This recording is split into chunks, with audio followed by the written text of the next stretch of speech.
Hello and welcome, everyone. Welcome to the Stephen and Peter Sachs Museum. My name is Neshka Pfeiffer, and I'm the museum curator. And you are here at the first event of the Sachs Museum Performance Series, which is tied to the current exhibition on view, which is called Kernels of Culture, Maze Around the World, and it's an exploration of botany and culture and history and contemporary art. And thanks to the generosity of a museum and garden donor, Nancy Ridenour, who supported the artwork commissions and this performance series, we're able to interpret this wonderful subject through poetry and musical performance. And so we have two artists performing for us today. Venezuelan poet and multidisciplinary artist Waleska Font investigates the complexities of bilingualism, sexuality, culture, and identity through a lens of mythology and symbolism. And she very generously created a very powerful series called The Sacred Crop for this exhibition, which is on display over there. And it explores the profound cultural and spiritual significance of corn in pre-Columbian Latin America. And she's joined today by Patrick Rafferty, who is a classical guitarist who performs and teaches in a wide range of popular and world music styles. He's also interested in early guitar repertoire, including Renaissance and Baroque music, and he'll be performing on the final event of this series, which is October 12th, so you can always check the museum Instagram or the garden website for those dates. And I would like you to please join me in welcoming Waleska and Patrick to the Sachs Museum stage.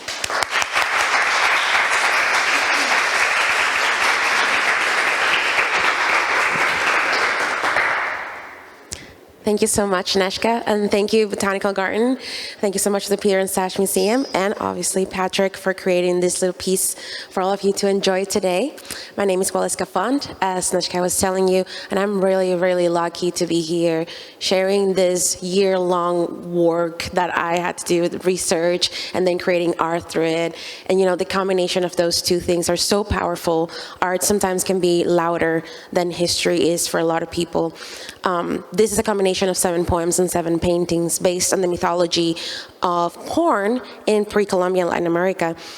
Ancient civilizations had corn as a very essential part of their nutrition, but also of their beliefs on their system of deities. They used corn for offerings, but also they offered corn to the corn deities. This is a work about the connection with the past and a little journey that I want you to take with me today. Remember through this that time happens all at the same time, and the most powerful instrument of creation is the spoken word. The first poem, and where our genesis begins in this little journey, is with the Mayans. The Mayans believe that the era of humankind that we're in is part of the fourth creation of humans. After several try and error, the gods created a paste made out of corn, and then they shaped humans from it. The first poem is called Men of Corn. Before the sun rose, before the 4 pillars became the beacon of our compasses, the gods couldn't keep track of the passing shadows, what today we call time and has always been day and night. Benevolent heart of sky and feathered serpent brought animals to life, but their mouths couldn't sing songs of worship. Later came those whose vocal cords got stuck in the mud, and its successors, built with the hardest wood and the weakest souls. Yet their wrinkled hands didn't give up and make mistakes into humans, crafting cardinal points into feet, binding them with gravity. Colorful corn ears entered their flesh, nourished their limbs and mouths, and before the moon went down, to behold the rest of their lives, the first and last era of humankind.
Not only were they made out of corn, the tale says that they had corn growing out of their hearts.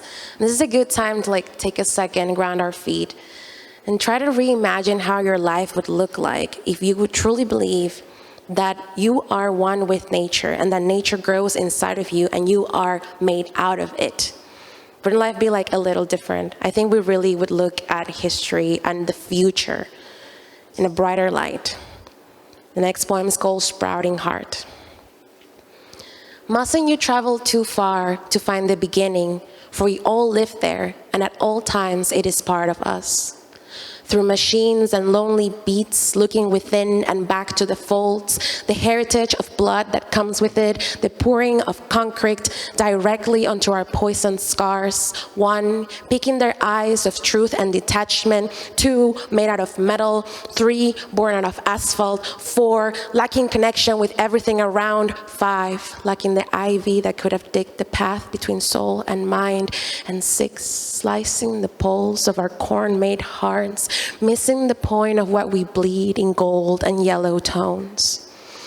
Let the leaves and stems grow out of your arteries and flowing kernels back through our veins, each one branded with footprints of the weight your shoulders bear. Not yours, and not for you to get rid of, for corn thou art, and unto human shalt thou become.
We've been talking about the Mayans. We're going to travel a little south to what today we call Peru. Peru was ruled by the Incas, and the Inca Empire celebrated their own version of the New Year. During the winter solstice, they made offerings in the esplanade in front of what today is a church and used to be a temple. Huge mandalas of offerings to Inti Raymi. Inti is the sun deity for the Inca Empire. They created offerings with corn, fruits and vegetables, and they offer them every year to promote the harvest so that they would have, a great year of food all the way around.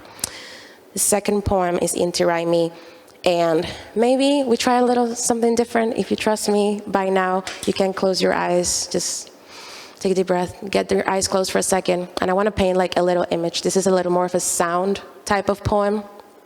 Inti Raymi. Traveling through time towards the manifestation of what will be, pulsing across the fiber of space, bowing to the sun. Roots grow from the petals and fruits in the foothills of Cusco, piercing the concrete of the esplanade, in a kaleidoscope of feathers and flutes of shells resonating and rain that cushions the ears of those who come to listen. Corn begins with the rays that sculpt its shape and create mandalas with the falling leaves, flowers, and fruits. Our sacred crop is ready to harvest, and a new era for Inti rises.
Thank you so much for closing your eyes. That was very nice. Can you open them now, please, if you have not? No, I love that a lot of you kept them. The songs that Patrick selected for today were special for each one of the poems. It's intentional. Everything that we're doing today is intentional. So I'm going to ask you now to really, really open your eyes, open your hearts, open your mind. The next poem is a little political. The first non-binary deity ever recorded was Ashushu-Namir in the Babylonian legends. Every culture has its own version of this. Sinteot, for the Aztecs, was a deity who a lot of translations wrote as Sinteot versus Sinteot, female versus male. Other translations said it was Chicomecoat versus Sinteot, female versus male. Tradition tells us that Sinteot was both names, both female and male, and neither of them at the same time. The next poem is for Sinteot. Humanity is slave to its memory, addicted to not looking back, stuffed with glazing futures where gender is a bad word. Buried by sheep's collars and codex erasers, labeled slur, unnecessary and tempting. It's not just you, but it's okay to cry. You are all of them simultaneously, and not what translations impaled in your heart. How strong did their words drill our roots that we can't conceive life as we did before? Before they shamed us for honoring the surrounding grace, for crying when the sky does, for not gendering our deities, for not stamping genitals on what is beyond the comprehension of crosses and the body of God. I send a prayer to your altar, a poem for the exiled ones, and a painting dedicated to the grains you were so kind to share, overlooking what we had to say to live another day.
Continuing on the Aztecs theme, historians have named this thing called the Holy Trinity of a tortilla. It's really cool. It is based on three deities. One of them we just talked about, Chalchihuitlicue, goddess of corn. The other two, Huitziltocihuatl, the goddess of salt fertility, and Chicomecoat, goddess of water, rivers, storm, and baptism. See, there are similarities in literally all cultures. The love of my life is mythology and metacritics.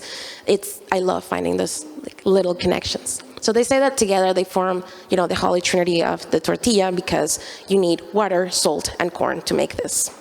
This next poem is called Sisterhood. In the name of the womb, the lagoons, and the hands that crafted the first meal from corn, in the name of the mothers, their fountains, and their hearts, in the name of Huitziltocihuatl, Mother who art among mothers, blessed be she who heals with salt the wounds inflicted by the waves of the Rio Grande, the inherited cross, gestating since the encounter of the worlds. In the name of Chalchihuitlicue, she who wears the jade skirt and fills with oceans our cup as it is from the obsidian mountains to the Mictlán. In the name of Chicomecoat, who holds the sun and rain to her will, agile creator of nurturement, I cleanse my plate, my art, and my fate in hopes of sharing your table one day. Blessed be this existence we call resistance. Blessed be the teeth that chew the paste of life, and blessed be the sisterhood that provides it.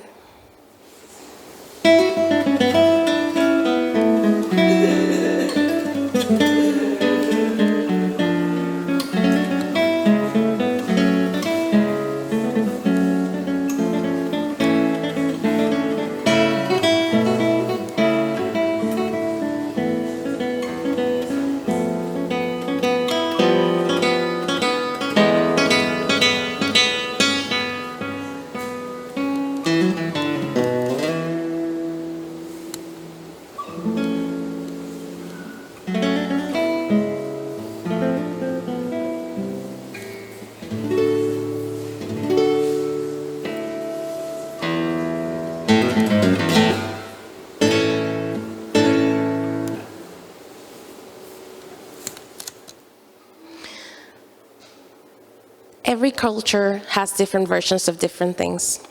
You should probably know by now that I've been a teacher for a long time and I love sharing knowledge with other people. The next poem, Nakawe, it's about the Huichol tribe. Nakawe was their version of their old-time creator, and they also have a version of the flood. The tale says that Nakawe saved one Huichol from the flood, and other men got jealous, and they invited her to a celebration in her honor where they stole her staff that contained her heart. They took it, they buried it in the fields, and from that heart, the first plant of corn was born. Nakawe. Great-grandmother unleashed the gods after the flood, each one of them a soul, a moment, an essence. Each one of them an atom ready to expand like pixels on a screen composed in colors, shapes, and smells. She opened her mind to her children, raising the sun and casting spells of harvest and growth, teaching them about the mysteries that only light can unfold, clarifying their sight, tapping into the potential of what laid below their feet. Under her wing, the deities found their homes, the spaces where the spirit could manifest its presence in the shape of a mountain, a creek, a cricket, a stack, a drop of honey that falls onto the grass, or a huichol who smiles at the fields because she knows that Nakawe lives both in the corn and the wind that makes songs when it blows kisses through the leaves.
I was born in Venezuela, and I left this last poem because it's the most important to me. It took the longest amount of research because unfortunately our Venezuelan tribes they don't have the history that a lot of cultures like the Aztec ones have.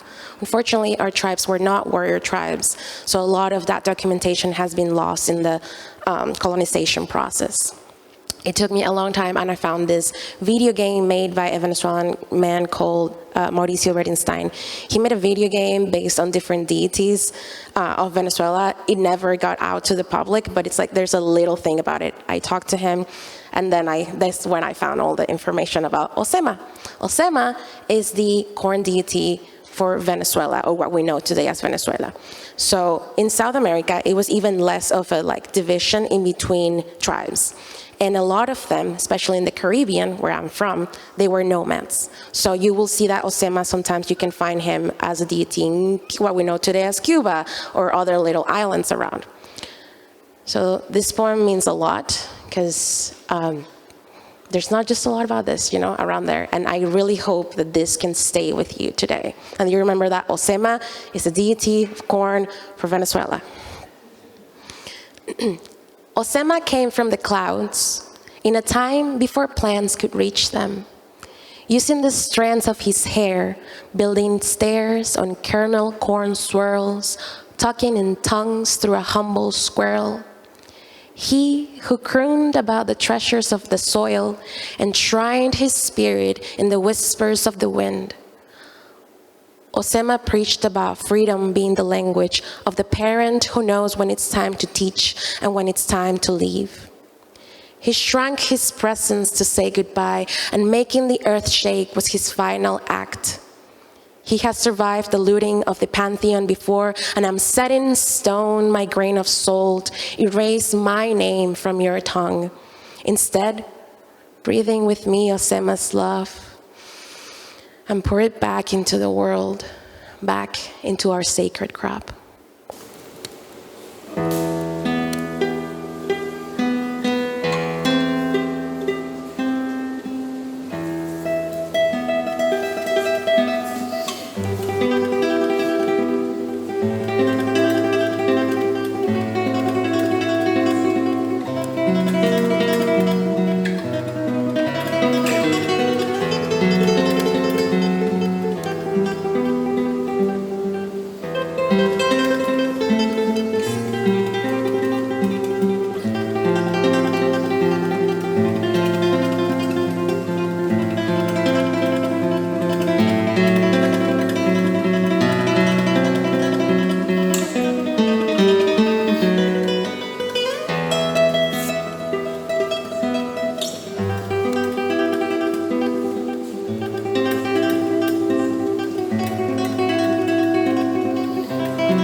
Thank you so much.